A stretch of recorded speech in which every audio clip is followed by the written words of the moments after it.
A very good morning to everybody. So, today we are starting our new chapter, and that new chapter is related to importing and exporting some of the data, like some data from the data frames to the CSV files, and also exporting those CSV files to the data frame. So, this is something that we are going to study.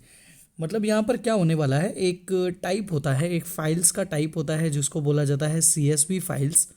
और ये जो CSV files होती हैं, हम क्या करने वाले हैं, डेटा फ्रेम जो हमारे पास होता है उस डेटा फ्रेम को CSV फाइल्स में कन्वर्ट करेंगे, या तो फिर जो CSV फाइल्स में डेटा होगा उस डेटा को डेटा फ्रेम में कन्वर्ट करेंगे। So this is the basic concept that we will be going to deal with in this chapter. Data से CSV फाइल बनाना है और CSV फाइल से डेटा बनाना है।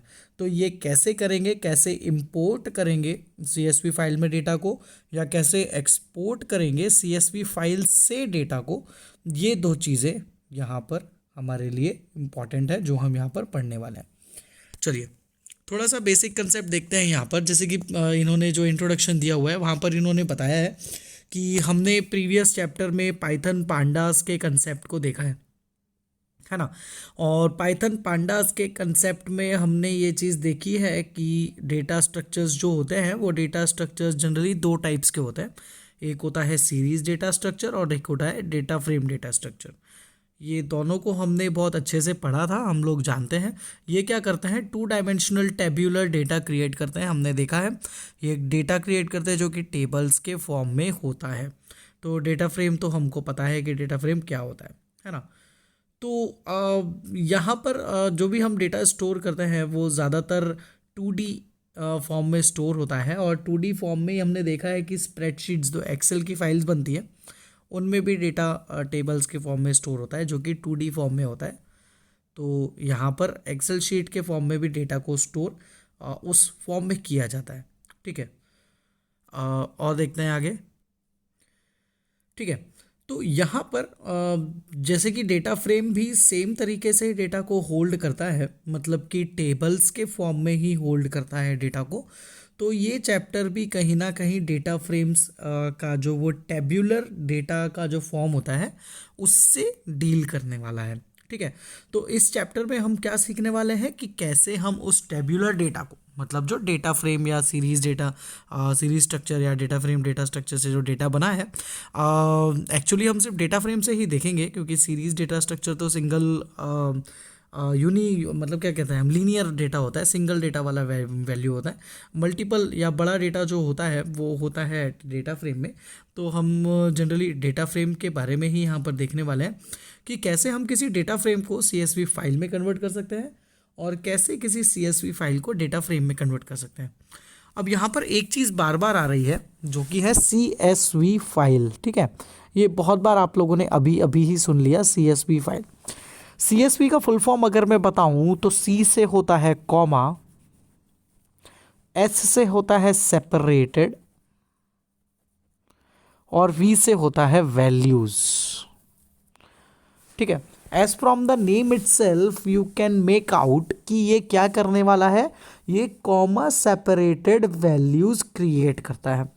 कॉमा सेपरेटेड वैल्यूज क्रिएट करता है, इसका मतलब क्या हुआ, जैसे कि मेरे पास एक डेटा फ्रेम है जिसमें कि EMP नाम का एक कॉलम है और लोकेशन नाम का एक कॉलम है और सेल नाम का कॉलम है।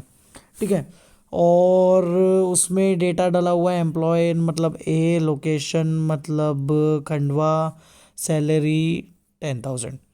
तो ये मेरे पास डेटा है, ये मेरा क्या है, एक डेटा फ्रेम है। Now if I want to convert this data frame into CSV file, तो ये CSV फाइल में अगर ये डेटा होता तो कैसा दिखता, बस ये जो वैल्यूज़ हैं ये सारी की सारी वैल्यूज़ कॉमा से सेपरेट हो जाती। आपके डेटा फ्रेम में 2 रोज थी तो यहाँ पर भी 2 रोज रहेंगी। ठीक है, बट CSV क्या होती है, बस कॉमा सेपरेटेड वैल्यूज़ होती हैं, मतलब कि आपका जो डेटा फ्रेम है वो कॉमा सेपरेटेड वैल्यूज़ के फॉर्म में कन्वर्ट हो जाएगा। इसको एक एग्जांपल के थ्रू समझ कर देखते हैं हम यहाँ पर।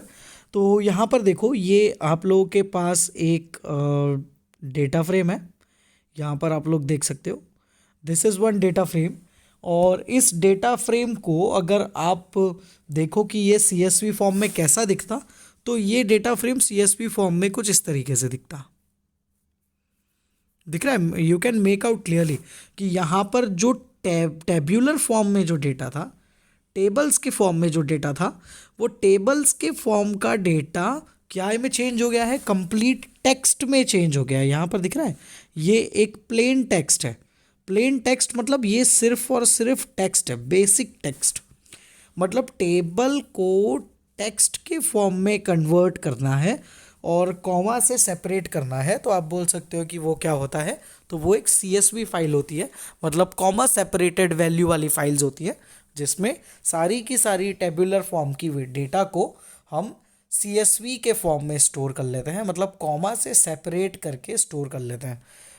यहाँ पर मैं आपको एक चीज़ और बताता हूँ कि जो स्कूल्स के थ्रू हम मैसेजेस भेजते हैं ना पेरेंट्स को या आप लोगों के नंबर पर, तो वो जो मैसेजेस भेजते हैं तो आप लोगों के नंबर भी तो हमको कहीं ना कहीं डेटाबेस में स्टोर करने पड़ते होंगे, जहाँ से हम डेटा उठाते होंगे कि 12th के स्टूडेंट्स को मैसेज भेजना है, तो 12th की एक फ़ाइल क्रिएट कर रखी होगी। तो वो जो फाइल होती है उस फाइल में क्या होते हैं, तो वो भी टेब्यूलर फॉर्म में फाइल होती है।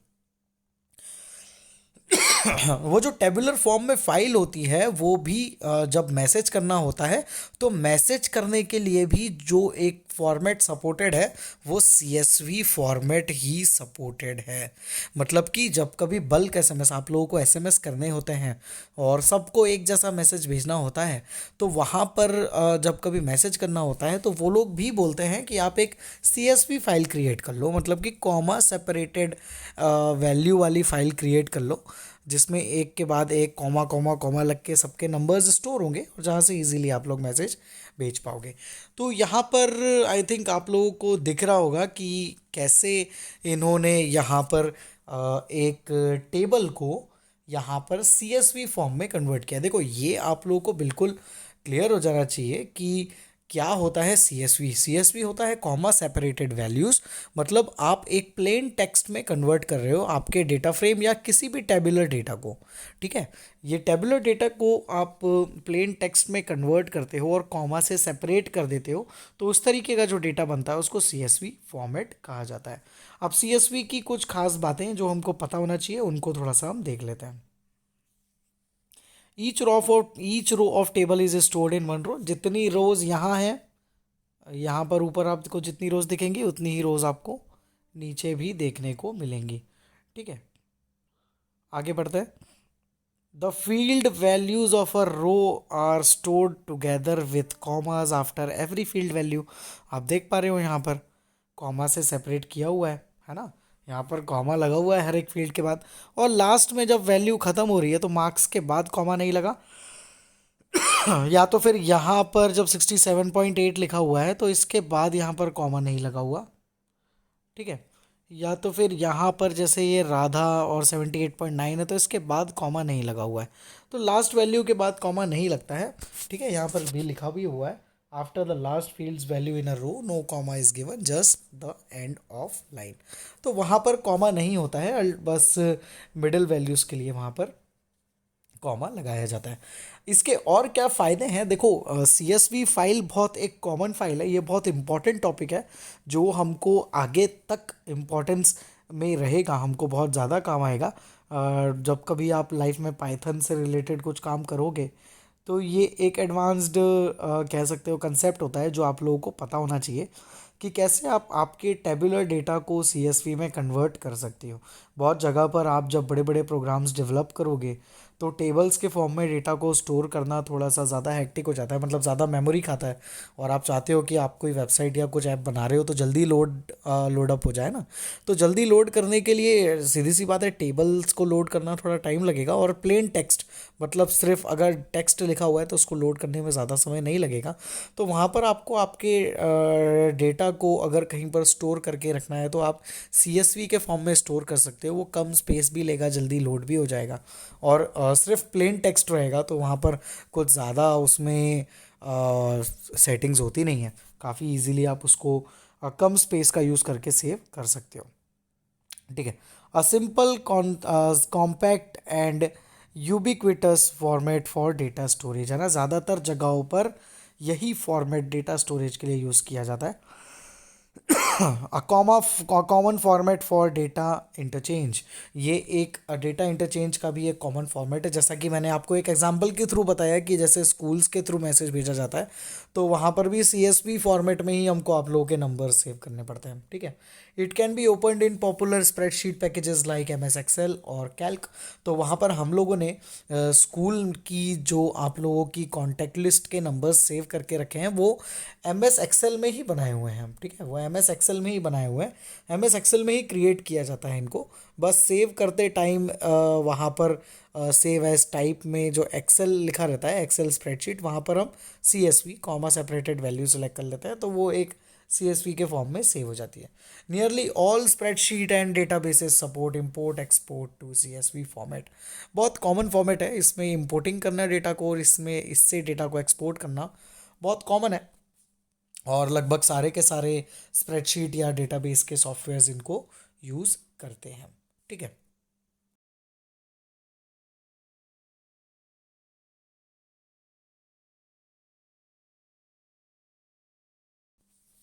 अब देखते हैं loading data from CSV to data frame. मतलब CSV फाइल है आपके पास और डेटा फ्रेम क्रिएट करना है आपको। CSV फाइल है, डेटा फ्रेम क्रिएट करना है। पहले कंसेप्ट समझ लो, CSV फाइल है, डेटा फ्रेम क्रिएट करना है। तो ये देखो, इन्होंने नोटपैड में भी आपको एक CSV फाइल बनी हुई दिखा दी और वही की वही CSV फाइल एक्सेल में भी बनाकर दिखा दी। देखो कैसी दिखती है यहाँ पर CSV फाइल। तो ये आपकी heading, country, ISO code, year और POP, ये आपकी हेडिंग। उसके बाद अर्जेंटीना, तो ये कंट्री हो गई। ISO कोड तो ARG, ईयर तो 2017, POP तो 37335.653। तो ऐसा करते करते सबकी आपके पास ऐसी वैल्यूज़ आ गई। और ये तो नोटपैड में बना हुआ है। सिमिलर डेटा अगर आप एक्सेल में देखोगे तो वो कुछ इस तरीके से दिखेगा, ठीक है। तो एक्सेल में इस तरीके से दिखता है, नोटपैड में इस तरीके से दिखता है। दोनों डेटा सेम है, दोनों एग्जैक्टली सेम डेटा है। इस डेटा का नाम है sample.csv। ये इन्होंने हमको बनाकर यहाँ पर बताया है, ठीक है। तो खास बात, जो ये पूरा चैप्टर है, जो CSV का पूरा चैप्टर है, इस CSV के चैप्टर में दो चीज़ें जो मोस्ट इम्पॉर्टेंट है, जो दो मोस्ट इम्पॉर्टेंट फंक्शंस हैं, और इनके सिवा हम कोई भी फंक्शन नहीं देखेंगे। सिर्फ दो ही फंक्शंस हम इस CSV वाले चैप्टर में पढ़ने वाले हैं। और वो कौन कौन से हैं? पहला है read_CSV फंक्शन और एक है to_CSV फंक्शन। आप ये नाम बिल्कुल दिमाग में रखें, ठीक है। जस्ट कीप इन माइंड कि CSV में हमारे पास दो ही फंक्शंस हैं।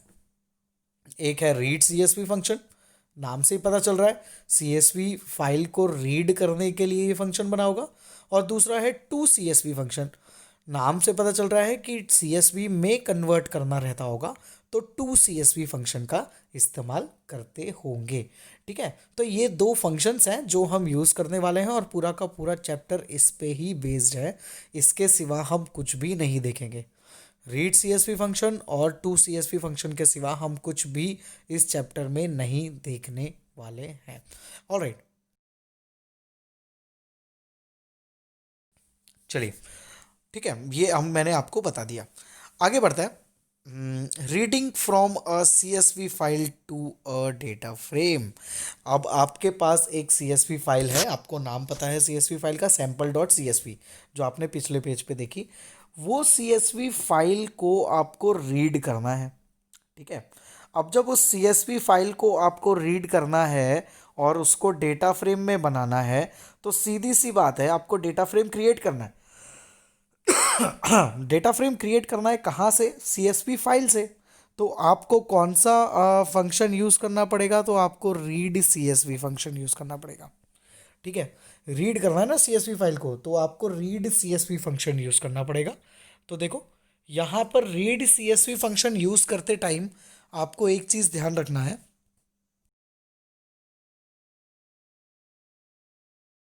आप लोगों को वो CSV फाइल का पाथ प्रोवाइड करना पड़ता है। ठीक है, वो CSV फाइल का पाथ प्रोवाइड करना पड़ता है। और जनरली जो आप CSVs क्रिएट करोगे, आपने अगर उसको इस फोल्डर में सेव कर रखा है, जैसे कि C ड्राइव के अंदर आपने उसको डेटा नाम के फोल्डर के अंदर और उसके अंदर फाइल को सेव करके रखा है, तो वो पाथ आपको यहाँ पर देना होता है कि क्या पाथ है उस फाइल का। ये एक खास चीज़ है जो आपको ध्यान रखनी है बस, कि फाइल का पाथ देना होता है। ये भी कोई बहुत बड़ी चीज़ नहीं है फाइल का पाथ देना। आपको अगर पता है कि F ड्राइव में है और वहाँ पर सेव है F ड्राइव के अंदर डेटा नाम के फोल्डर के अंदर, या C ड्राइव में सेम है डेटा नाम के फोल्डर के अंदर, तो कोई ऐसी दिक्कत वाली बात नहीं होती है। पाथ भी रिमेंबर करना या याद रखना कोई ज़्यादा डिफिकल्ट है नहीं। ठीक है, अब एक कंसेप्ट ये पांडास का कंसेप्ट है, डेटा फ्रेम क्रिएट करना। जब ये डेटा फ्रेम क्रिएट करना पांडास का कंसेप्ट है, तो एक चीज़ तो पक्की है, क्या करना पड़ेगा, इंपोर्ट पांडास एज पीडी करना पड़ेगा। ठीक है, तो यहाँ पर एक चीज़ ध्यान रखना, जब CSV फाइल पे आप वर्क करोगे, आपको या तो CSV फाइल से डेटा फ्रेम बनाना पड़ेगा, या तो डेटा फ्रेम से CSV फाइल बनानी पड़ेंगी। दो ही काम करने हैं हमको इस चैप्टर में, या तो रीड CSV करना है या तो टू CSV करना है। तो दोनों काम में डेटा फ्रेम की ज़रूरत पड़ रही है। डेटा फ्रेम की ज़रूरत पड़ रही है मतलब आप लोगों को क्या करना पड़ रहा है, इंपोर्ट पांडास एज पीडी करना पड़ेगा। ये तो मस्ट है, इंपोर्ट पांडास एज पीडी करना बहुत ज़रूरी है यहाँ पर। तो देखो यहाँ पर हमारे पास जैसे ही हमने रीड CSV फंक्शन यूज़ किया, तो आप देखोगे कि आपका ऑटोमेटिक ये डेटा फ्रेम बन गया, आपको कुछ भी नहीं करना पड़ा। तो देखो कितना इजी है आपको CSV से डेटा फ्रेम क्रिएट करना। देखो इस डेटा फ्रेम का नाम देना था तो DF नाम दे दिया, और ये पांडास का फंक्शन है तो PD dot read CSV function लगा दिया। ठीक है, तो सिंपली आपने डेटा फ्रेम का नाम दे दिया DF, और इसमें PD डॉट CSV फंक्शन लगा दिया, और C ड्राइव में जहाँ पर आपकी फाइल थी वो लिख दिया। तो ये एक मैजिक लाइन जो है ये बहुत इंपॉर्टेंट है, जो आपको ध्यान में रखना है। ठीक है, ये मैजिक लाइन आपको याद होना चाहिए। बस इतना आपको अगर याद है तो आपने CSV फाइल को डेटा फ्रेम में इंपोर्ट कर दिया, बस दैट्स इट। इतना सा कंसेप्ट था। ठीक है, डेटा फ्रेम का नाम दे दिया, PD dot read CSV function लगा दिया और पाथ दे दिया। ऑलराइट,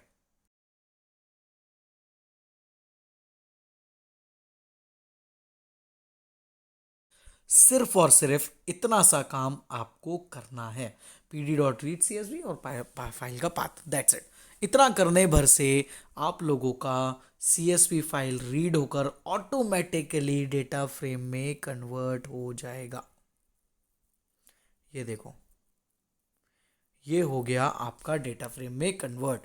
कितना इजी है डेटा फ्रेम में कन्वर्ट करना। ऑलराइट, तो यहाँ पर ये तो हमने देख लिया कि किस तरीके से हम डेटा फ्रेम में कन्वर्ट करते हैं। और जब आप फाइल का पाथ देते हो, तो फाइल का पाथ देते समय एक चीज़ आपको ज़रूर से ध्यान रखना है। जब कभी हम का पाथ देते हैं तो इस तरीके से लिखा जाता है जनरल टर्म्स में, जैसे C ड्राइव के अंदर डेटा नाम के फोल्डर के अंदर मेरी एक a.csv नाम की फाइल है, तो इस तरीके से हम उसका पाथ लिखते हैं। पर जब पाइथन के अंदर आपको पाथ देना होता है तो एक चीज़ ध्यान रखना, आपको पाथ ऐसा लिखना पड़ेगा, डबल स्लैश लगाने पड़ेंगे। ठीक है, तो a.csv, तो यहाँ पर बस ये एक खास काम होता है, सिंगल स्लैश ना लगाते हुए आप लोगों को डबल स्लैश यहाँ पर लगाने होते हैं। ठीक है, बहुत बेसिक, बहुत बहुत बहुत छोटा सा कंसेप्ट जिसको आप आराम से सीख सकते हो। और ठीक है, तो CSV फाइल रीड करने के लिए रीड CSV फंक्शन, पांडास का फंक्शन है तो PD dot read CSV function लगा दिया, इसको DF DF1 DF2 DF3 जो भी नाम आपको देना है वहाँ पे स्टोर कर दिया। पाथ देते समय क्या खास बात बताई मैंने, पाथ देते समय बस आपको जो स्लैश लगाते हो वो आपको डबल स्लैशेस लगाने पड़ेंगे, बस इतना आप लोगों को करना है। ठीक है, अब यहाँ पर जो ये आपकी CSV फाइल थी वो ये वाली थी, है ना। इस CSV फाइल में देख रहे हो आप, यहाँ पर ये ऊपर जो है ये वाला ये हेडिंग है, ये हेडिंग आपकी CSV फाइल में थी। ठीक है, आपकी CSV फाइल में हेडिंग थी तो दिक्कत नहीं आई। तो इसने ऑटोमेटिक समझ लिया कि भैया जो मेरी पहली लाइन है वो मेरी हेडिंग है। इसने पहले ही समझ लिया तो उसने उसको हेडिंग बना दिया। बट व्हाट इफ आप लोगों का CSV फाइल कुछ इस तरीके का हो।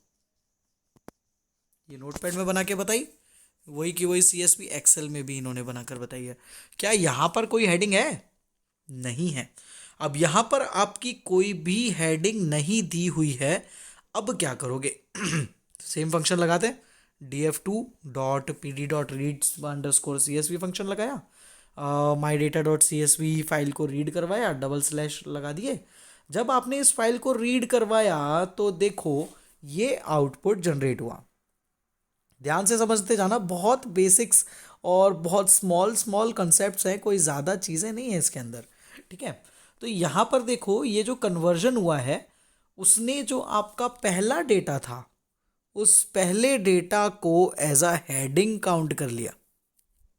ठीक है, आपके पहले डेटा को जो वन सारा और कपूर जो था, यहाँ दिख रहा है आपका ये वन सारा और कपूर, ये जो है इसने इसको ऑटोमेटिकली आपकी हेडिंग कंसिडर कर लिया। पर क्या ये हेडिंग है? नहीं है। ये तो हमारा डेटा है।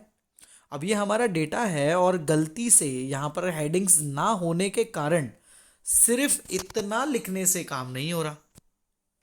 सिर्फ इतना लिख रहे हैं तो it is considering the first value to be the heading which is absolutely wrong, जो कि हमको नहीं करना है।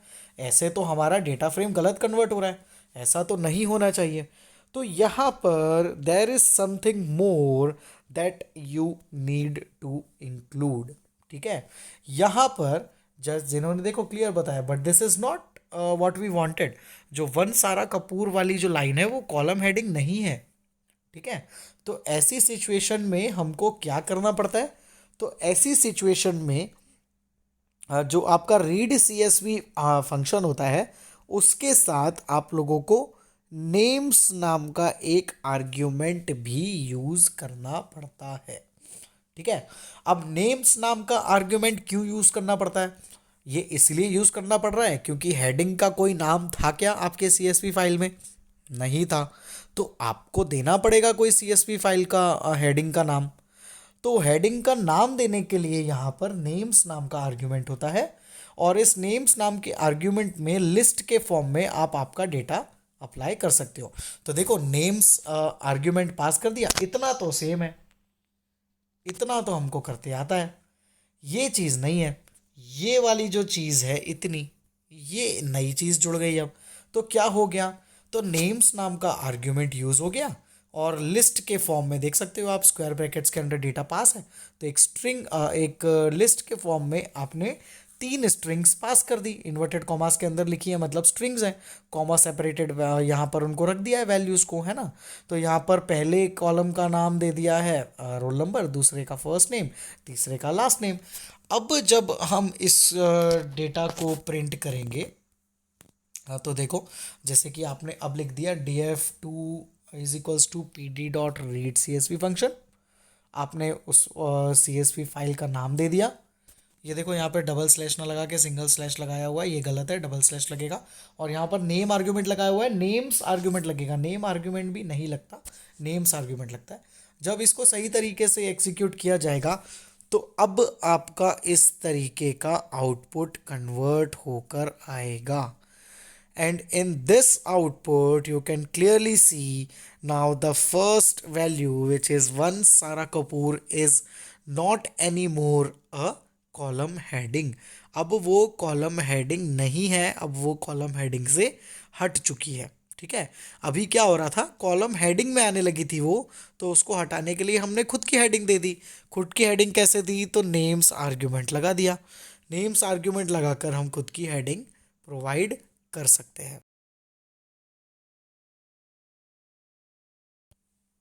चलिए आगे बढ़ते हैं, एक और चीज, नई चीज और सिखा रहे हैं। If you want the first row not to be used as header and at the same time you do not want to specify column headings, है ना।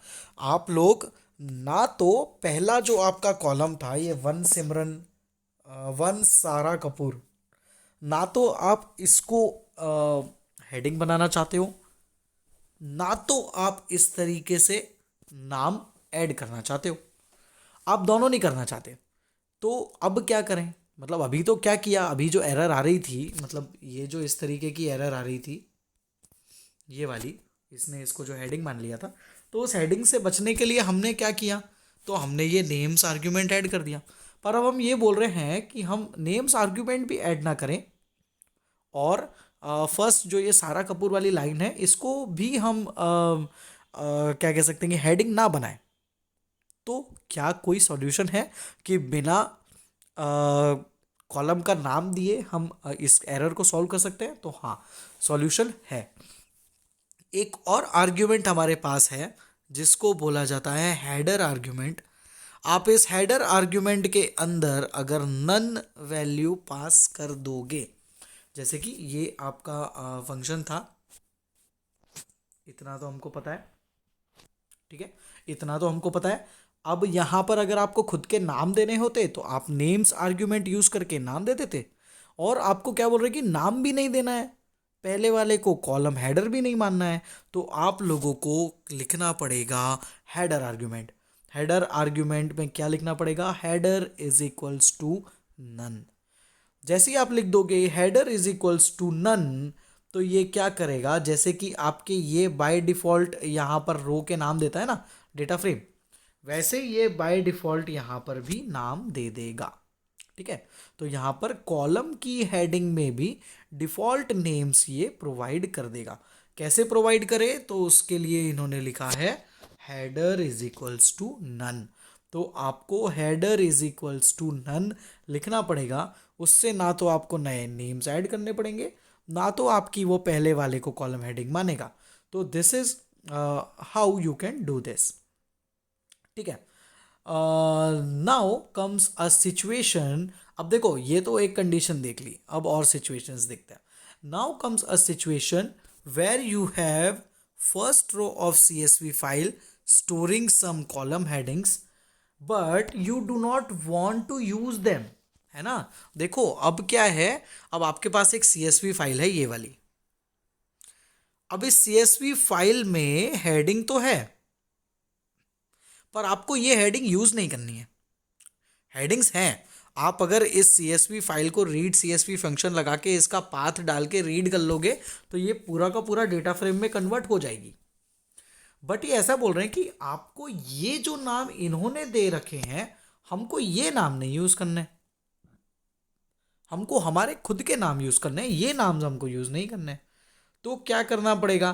तो आप जिस तरीके से डेटा प्रोवाइड कर रहे थे, इस तरीके से डेटा जब प्रोवाइड करोगे तो आप देखोगे कि जैसे देखो इस तरीके से जब आप डेटा ऐड कर दोगे, जैसे नेम्स आर्ग्यूमेंट डाल दोगे, तो वो देखो ऊपर उसने हेडिंग तो डाल दी जो आपने यहाँ पर दी, रोल नंबर, नेम और मार्क्स। ये हेडिंग आ चुकी है, रोल नंबर, नेम और मार्क्स हेडिंग आ चुकी है। पर क्या अभी पूरा सही बना? नहीं बना। ये वाली लाइन देखो, ये उसने क्या किया, जो वहां हेडिंग थी उसने यहां पर उसको एक रो डेटा बना दिया। क्या हम ऐसा चाहते थे?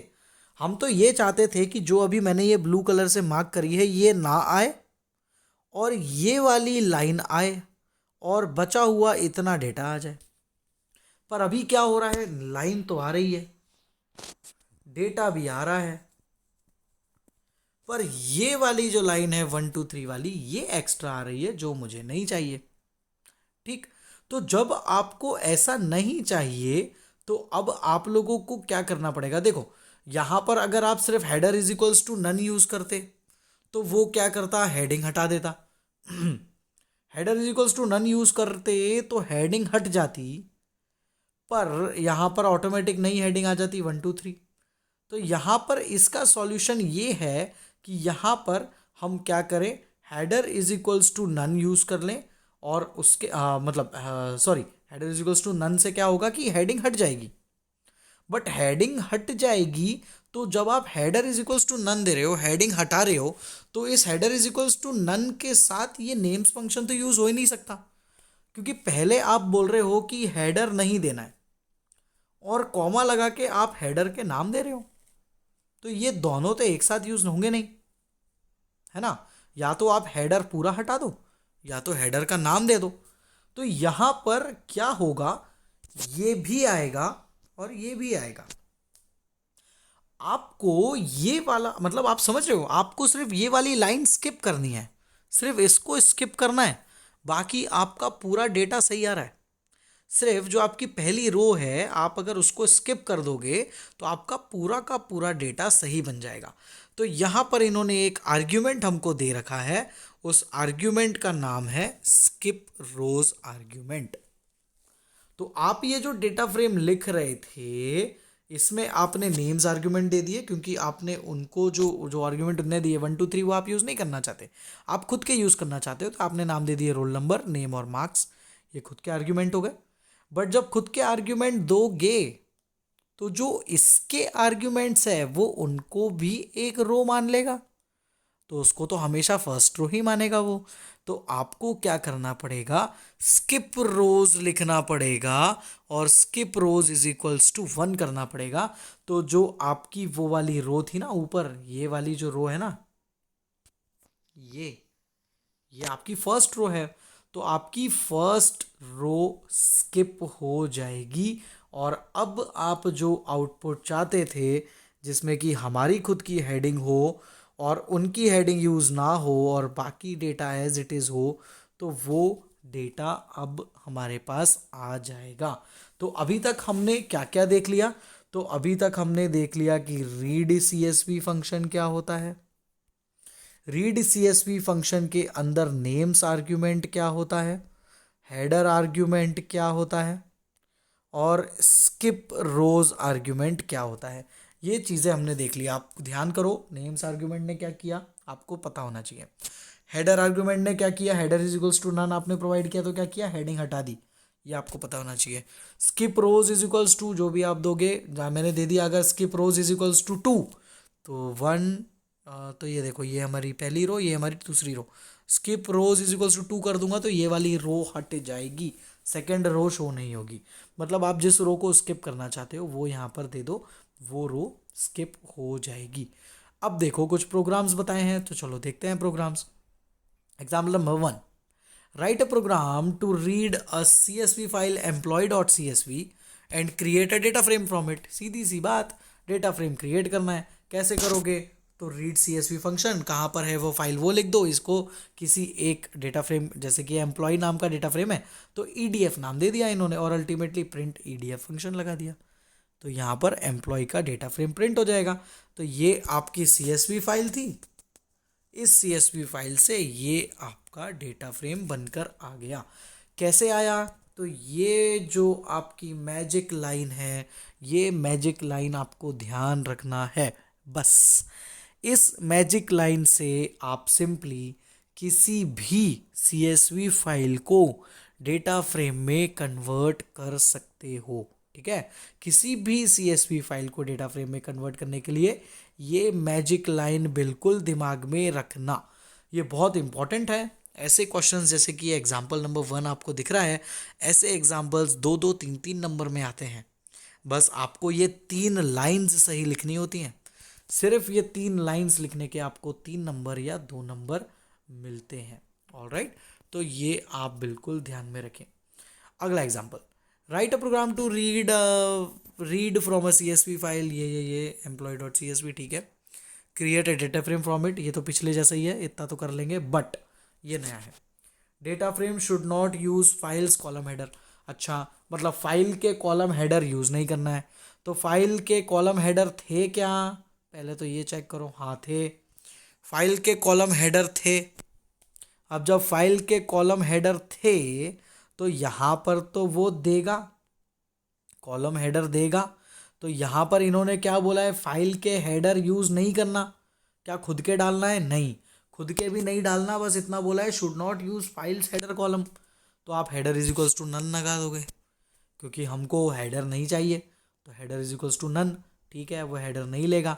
बट क्या करेगा, हेडर नहीं लेगा, तो अब आपको क्या करना पड़ेगा, अब हेडर तो ले नहीं रहा वो, मतलब ये वाला जो आपका हेडर है, ये header is equals to none उसने कर दिया, header is equals to none कर दोगे तो बट आपको अब यहाँ पर आपको skip rows is equals to 1 भी यूज करना पड़ेगा। क्यों यूज करना पड़ेगा तो देखते हैं हम। जैसे ही मैंने header is equals to none लगाया तो पाइथन को ये पता चल गया कि हेडर तो है नहीं इसमें, मतलब ये जो EMP NO name designation salary ये जो लिखा हुआ है header is equals to none है, मतलब ये आपका हेडर नहीं है। पाइथन को ये पता चल गया कि ये आपका हेडर नहीं है। अब जब ये आपका हेडर नहीं है तो पाइथन क्या करेगा, इसको आपकी रो 1 बना देगा। और अगर पाइथन इसको आपकी रो 1 बना देता है तो फिर तो गड़बड़ हो जाएगी। इसको आपकी रो 1 बना देगा तो डेटा तो गलत आ जाएगा। तो आपको क्या करना पड़ेगा, ये वाली रो चाहिए भी नहीं तो आपको skip rows is equals to 1 लगाना पड़ेगा। ठीक है, तो इसीलिए header is equals to none मतलब हेडर नहीं है, आपकी CSV फाइल में हेडर नहीं है। अब हेडर नहीं है तो पहली लाइन क्या होगी, पहली लाइन आपकी पहली रो होगी। और यहाँ पर तो पहली लाइन क्या थी, हेडर थी। हमने तो header is equals to none इसलिए लगाया क्योंकि हेडर आए ना। तो header is equals to none लगाने के बाद आपको हेडर जो होंगे वो भी पहली रो में आपका एज अ डेटा शो करेगा, तो आपको skip rows is equals to 1 भी लगाना पड़ेगा। जैसे ही आप skip rows is equals to none लगा दोगे तो आपको ये डेटा प्रिंट होकर मिलेगा। ठीक है, अब यहाँ पर एक और इन्होंने बात बताई हुई है कि gate data frame index label from CSV। ये जब आएगा मैं इसको आगे समझाता हूँ, अभी हम देखते हैं। Write a program to read a CSV file employee.csv पुरानी file and create a data frame from it, इतना तो हमको आता है। EMP NO column as index. अब इन्होंने क्या बोल दिया, यहां पर अभी आप देख रहे हो इंडेक्स अलग से आ रहा है। पिछले प्रोग्राम में भी देखो, हमको पता है डेटा फ्रेम अलग से इंडेक्स लिख के देता है, हर प्रोग्राम के साथ अपना इंडेक्स खुद लिख के देता है। तो यहां पर इंडेक्स आ रहा है, आपने क्या बोल दिया कि ये इंडेक्स ना आए और इसी को इंडेक्स मान लिया जाए, EMP NO को इंडेक्स मान लिया जाए। EMP NO को ही मानना है ना। हाँ देखो, EMP NO नाम का जो कॉलम है वो आपका इंडेक्स बन जाए, वो ये बोल रहा है। तो ये जो आ रहा था ये अब नहीं आएगा और अब ये ही आपका इंडेक्स बन जाएगा, है ना। उनका कहने का मतलब ये है कि आप लोगों को EMP NO को ही इंडेक्स मानना है।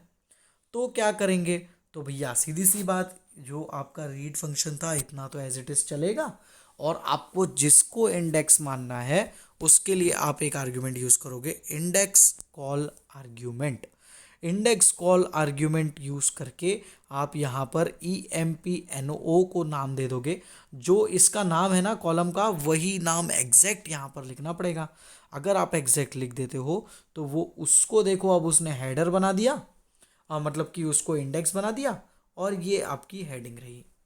दिख रहा है, थोड़ा अलग अलग लिखे हुए हैं ये एक लाइन नीचे लिखा हुआ है और ये आपकी हेडिंग्स जो है वो अलग से लिखी हुई हैं।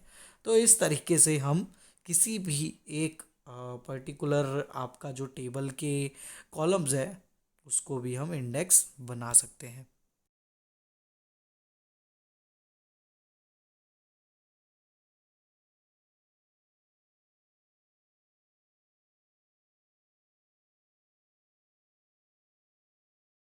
आगे बढ़ते हैं। Write a program to read from a CSV file employees and create a data frame from it। data frame तो create कर लेंगे हम, but data frame should not use files column header, rather it should use column headers as EMP ID, EMP name, designation and salary। ठीक है, also print maximum salary given to an employee. यहाँ पर दो काम बोल दिए, उसने बोला कि आपके जो हेडर्स हैं वो आपको यूज़ नहीं करना है, CSV फाइल में जो हेडर्स हैं वो आपको यूज़ नहीं करना है। ठीक है, हम यूज़ नहीं करेंगे। क्या करना है, आपको अलग से खुद के हेडर्स यहाँ पर दे दिए ये नाम के, तो ये हेडर्स खुद के नाम देना है। जब खुद के नेम्स प्रोवाइड करने होते हैं तो खुद के नेम्स प्रोवाइड करने के लिए हमारे पास एक आर्ग्यूमेंट खुद का है। क्या नाम है उसका, उसका नाम है नेम्स आर्ग्यूमेंट। तो यहाँ पर आप सिंपली नेम्स आर्ग्यूमेंट यूज करोगे। ठीक, और ये बात ध्यान देना, skip rows is equals to 1 लगेगा। Skip rows is equals to 1 लगाने से ही आपका जो पहली वाली रो है ना, ये वाली रो को स्किप कर रहे हैं हम, इसीलिए skip rows is equals to 1 लगा रहे हैं हम। ठीक है, तो skip rows is equals to 1 लगा देना, तो आपका क्या होगा, इस तरीके से डेटा प्रिंट हो जाएगा। ये आपका डेटा प्रिंट हो जाएगा। As simple as that. सिर्फ एक मैजिक लाइन है, उस मैजिक लाइन में एडिटिंग होती जाती है। ठीक, इतना तो प्रिंट हो गया। अब उन्होंने बोला है कि आपको मैक्सिमम सैलरी किसकी है वो भी प्रिंट करना है। तो आपको पता है मैक्सिमम सैलरी प्रिंट करना है, मतलब आपको जो आपका कॉलम है, कॉलम का नाम पता है, सैलरी कॉलम।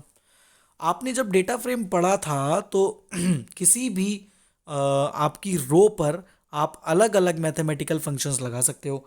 एवरेज लगा सकते हो, मिन लगा सकते हो, मैक्स लगा सकते हो, एसटीडी डेविएशन लगा सकते हो, मीन लगा सकते हो, मीडियन लगा सकते हो। तो ऐसे बहुत सारे फंक्शंस थे जो हम किसी एक पर्टिकुलर कॉलम पे लगा सकते थे। तो इन्होंने क्या पूछा है, मैक्सिमम सैलरी पूछी है। तो यहाँ पर इन्होंने देखो क्या किया, प्रिंट किया मैक्सिमम सैलरी इज, इतना तो इन्वर्टेड कॉमा में लिख दिया, कॉमा लगा के लिख दिया ईडीएफ, आपके डेटा फ्रेम का नाम, ठीक है, ईडीएफ डॉट और कॉलम का नाम सैलरी डॉट मैक्स फंक्शन। तो क्या होगा, सैलरी डॉट मैक्स फंक्शन की जो भी वैल्यू आएगी, जैसे कि 56,000 है यहाँ पर, तो ऐसा मैक्सिमम सैलरी इज, तो ये एज इट इज प्रिंट होगा क्योंकि आपने यहाँ पर इन्वर्टेड कॉमा में लिखा था। और E D F dot salary dot max function से मैक्सिमम वैल्यू निकल आएगी जो कि होगी 56,000। तो इस तरीके से आप मैक्सिमम या मिनिमम या मीन या स्टैंडर्ड डेविएशन या तो फिर मीडियन या मैक्स वैल्यू या एवरेज वैल्यू, ये सब भी प्रिंट कर सकते हो। ठीक है, अगर मुझे एवरेज निकालना होता तो मैं लिखता E D F dot salary dot A V ji function, और ए वी जी फंक्शन लिखता तो यहाँ लिख देता एवरेज सैलरी इज, तो यहाँ पर आ जाता एवरेज सैलरी इज, इन सब का टोटल निकलता, डिवाइड बाय 5 होता, जो भी वैल्यू आती वो यहाँ पर प्रिंट हो जाती। As simple as that. तो इस तरीके से हम लोग यहाँ पर कोई भी मैक्सिमम मिनिमम कोई भी वैल्यू प्रिंट कर सकते हैं। पांचवा एग्जांपल देखो, इन्होंने बोला है following program code is creating data frame from comp result dot C S V. एक comp result dot C S V नाम की फाइल है, ये रही। ठीक है, वो बोल रहा है कि ये हमने कोड लिखा उसका, import pandas as P D C D F is equals to read function, और ये कर दिया और प्रिंट किया मैक्सिमम पॉइंट्स आर, और C D F dot max function लगाया। बट वो बोल रहा है कि जब हम इस कोड को रन कर रहे हैं तो एरर आ रही है। क्या एरर आ रही है, following error it times to print, क्या एरर आ रही है, ये data frame object has no attribute points, ये एरर आ रही है कि पॉइंट्स नाम का तो कोई एट्रीब्यूट है ही नहीं, ऐसा बोल रहा है वो। तो देखो यहां पर इस लाइन को क्लियरली समझो, इतना तो हमको क्लियर है। ठीक, read C S V function लगाया, P D dot C S V लगा के फाइल का पाथ डाल दिया, सी डी एफ में स्टोर कर दिया, header is equals to none कर दिया, मतलब कि हमारे पास हेडर नहीं है। हेडर नहीं है मतलब ये जो हमारी पहली वैल्यू है ये भी हमारा रो 1 बनेगी, तो ये हमारी रो 1 बन गई। आपने क्या कर दिया, ये जो आपकी रो 1 बनी उसको स्किप ही कर दिया, skip rows is equals to 1 कर दिया, मतलब जो आउटपुट आया है आपका आउटपुट ये आया है, और ये जो नेम पॉइंट्स और रैंक है इसको तो आपने स्किप ही कर दिया ना, तो वो तो प्रिंट हुआ नहीं। अब जब वो प्रिंट ही नहीं हुआ मतलब वो आपके पास है ही नहीं, तो वो कैसे पॉइंट्स डॉट मैक्स फंक्शन निकाल लेगा। जब आपने स्किप रोज लगा दिया तो ये पॉइंट्स वाली रो तो पहले ही गायब हो गई। हेडर डॉट नन लगा दिया मतलब हेडिंग थी नहीं, मतलब ये पहली वैल्यू को भी रो 1 माना, और आपने उसी रो को स्किप भी कर दिया। जब आपने उसको स्किप भी कर दिया तो उसके पास कोई पॉइंट्स नाम का कॉलम ही नहीं है। जब उसके पास पॉइंट्स नाम का कॉलम ही नहीं है तो वो उसकी मैक्सिमम वैल्यू कैसे निकालेगा, पॉसिबल है क्या, नहीं है ना। तो यहाँ पर ये एरर है कि यहाँ पर C D F dot points नहीं लगा सकते आप, तो क्या लगा सकते हो, तो भैया जो भी डिफ़ॉल्ट वो नाम प्रोड्यूस करेगा, जैसे कि 012 प्रोड्यूस करता है, जैसे कि इधर करता है वैसे ऊपर भी करता है, तो आपको यहाँ पर लिखना था C D F 1 dot max function. ठीक है, अगर आप C D F 1 dot max function लिखते तो सही आउटपुट आ जाता, ठीक है, नहीं तो नहीं आता। तो ये यहाँ पर इन्होंने बताया हुआ है कि किस तरीके से हम एरर्स भी समझ सकते हैं इसके अंदर। आगे दिया हुआ है reading specified number of rows from C S V file. ठीक है, अब यहाँ पर एक चीज़ हम फिर से रिवाइज करते हैं। हमने क्या क्या देख लिया? नेम्स आर्ग्यूमेंट देखा, नेम्स आर्ग्यूमेंट के बाद हेडर आर्ग्यूमेंट देखा, हेडर आर्ग्यूमेंट के बाद क्या देखा? स्किप रोज आर्ग्यूमेंट देखा, स्किप रोज आर्ग्यूमेंट के बाद अब हम नया आर्ग्यूमेंट देखने वाले हैं, एन रोज आर्ग्यूमेंट। ठीक है, अब एन रोज आर्ग्यूमेंट क्या है इसको समझते हैं। देखो, giving argument as n rows is equals to n will read the specified number of rows from the CSV files। आप बता दो कि आपको कितनी नंबर ऑफ रोज रीड करनी है। जैसे कि ये मेरा डेटा फ्रेम है, सॉरी ये मेरा डेटा फ्रेम है, मुझे इनमें से सिर्फ ऊपर के 3 ही डेटा फ्रेम्स रीड करने हैं। अब जब ऊपर के 3 ही डेटा फ्रेम्स रीड करने हैं तो आपको लिखना पड़ेगा n rows is equals to 3। इतना तो सही है, इतना तो हमको पता है। ठीक है, N rows is equals to 3 लिख दोगे तो सिर्फ और सिर्फ टॉप 3 डेटा फ्रेम्स ही आपको दिखेंगे। तो N rows is equals to 3 क्या करता है? तो N rows is equals to 3, N rows function क्या करता है? आपको जितनी रोज डिस्प्ले करनी है आप उतनी एन रोज में वैल्यू दे दो, वो उतनी नंबर ऑफ वैल्यूज प्रिंट कर देगा। ठीक है, एक और चीज इन्होंने यहां पर बताई है कि एन रोज आर्ग्यूमेंट को यूज करके हम टॉप रो, बॉटम रो या मिडिल रो भी निकाल सकते हैं। अब एन रोज आर्ग्यूमेंट से top row, bottom row, middle row निकालने के लिए आपको हेड फंक्शन या टेल फंक्शन उसके साथ यूज करना पड़ेगा। चलो देखते हैं हम क्या है ये। Consider the employee.csv file used in example 1. Write a program to read the records from this file in data frame and print the middle row stored in the CSV file। आपको मिडिल रो इसकी निकालनी है। ठीक है, अब middle रो कैसे निकालोगे? तो आपकी CSV फाइल में कितने डेटा थे? तो हमको पता है 5। ठीक है, अगर मैं ऐसा करूं कि 5 डेटा फ्रेम में से यहां पर मैं सिंपली 3 रोज प्रिंट कर लूं, ठीक है, तो कितनी? 5 में से 3 प्रिंट करूंगा तो 2 तो हमने वैसे ही हटा दी।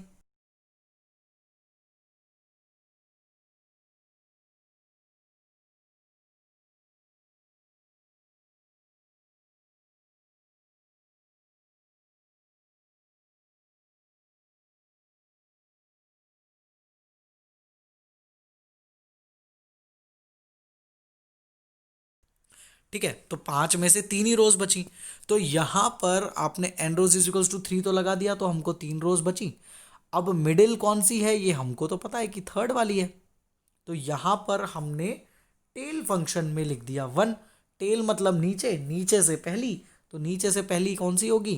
तो जो आपकी नीचे से पहली होगी वो जो भी वैल्यू यहाँ पर आएगी वो उसको यहाँ पर क्या करेगा? वो उसको आपकी मिडिल वैल्यू बना लेगा। इसका एग्जाम्पल है कहाँ पर वो देखना पड़ेगा हमको। सिमरन वाला एग्जाम्पल 4.1 में यूज़ किया, ये वाला एग्जाम्पल है ना। तो आपने क्या किया? N rows is equals to 3 दे दिया, तो ये 3 डेटा प्रिंट हो गए।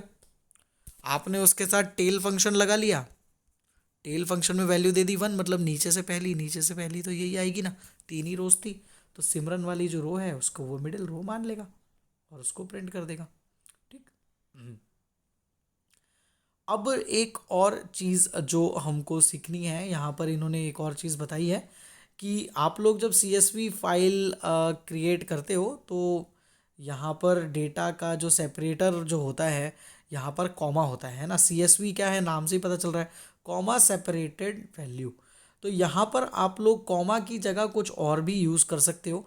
तो यहाँ पर एक लाइन बस ये ध्यान रखना, कॉमा की जगह कुछ और यूज़ करना है तो सेपरेटर इज इक्वल्स टू जो भी आप लगाना चाहो वो।